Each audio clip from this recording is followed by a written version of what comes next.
Hi guys, అందరూ ఎలా ఉన్నారు? మేమైతే మెరీనా బీచ్కి వెళ్ళాము చెన్నైలో. అసలు సన్ చూడండి ఎంత ఇదిగా ఉందంటే 45 డిగ్రీస్ ఉండింది.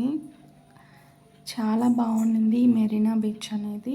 ఎవరైనా అక్కడ స్టే చేసే వాళ్ళైతే తప్పకుండా చూస్తుంటారు.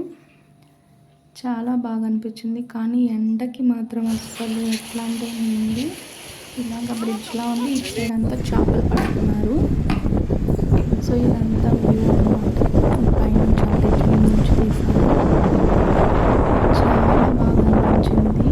ఈ ఎండలో వెళ్తే బెట్ట తగులుతుంది, బట్ కొంచెం చల్లగా ఫీల్ అవ్వాలంటే బీచ్కి వెళ్తే కొంచెం బెటర్గా ఉంటుంది. ఇక్కడంతా ఈ బీచ్కి సరౌండింగ్స్లో ఉన్న బిల్డింగ్స్ అలా అనమాట. అటు సైడే అక్కడ మాత్రం చేపలు పడుతున్నారు. సో వ్యూ అంతా ఇలా